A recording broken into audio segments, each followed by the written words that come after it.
Hey everyone, Hunter Holston with Recon Power Bikes, and today I'm going to show you how to change your brake pads and maybe when it's time to change your brake pads. So here we've got kind of a comparison.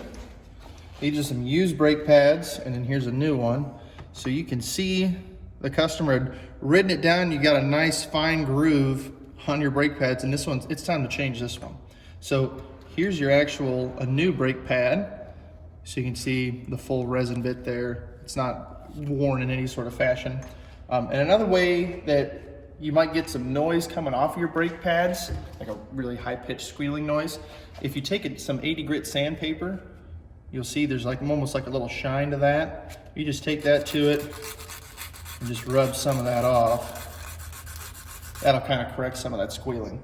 But to get to that, to pull those out, you're gonna need a 5mm and a 3mm Allen T-handle is what I use. So here we've got kind of our braking system just done up just for a little smaller, compact for what we're doing for a video.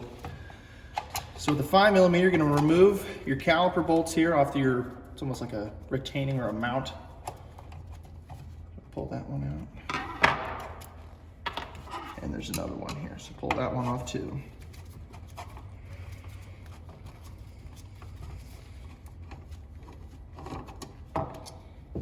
Okay, so that'll actually pull your caliper free and off of the bike or the brake disc that's on the bike. Then with your 3mm, this is on a hydraulic system, use the 3mm to back this bolt out here. It's essentially a retaining bolt that keeps your brake pads in one area, they're not moving. So pull that out all the way. Okay, that's gonna slide out. You can set that to the side. You can just use your finger, you can just push here and it'll pull the whole kit out. So kind of some characteristics here, you've got two brake pads and a brake pad retaining clip.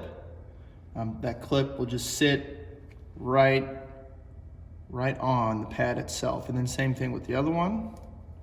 You'll set that on top of there, sandwich them together so you can line up your holes. Insert that back into your caliper. Take your retaining bolt, slide that back in,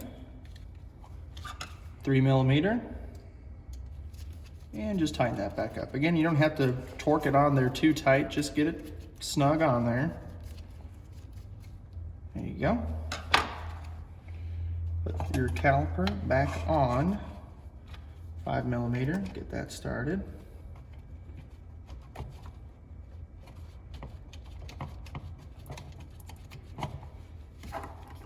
That bottom one started too. And then obviously whenever you're changing your brake pads, you're gonna have to realign your brake disc up with your brake pads so it's perfectly centered in between the two. So you don't have to necessarily tighten these all the way down because you're just gonna come right back and center your caliper up in between there. Thanks.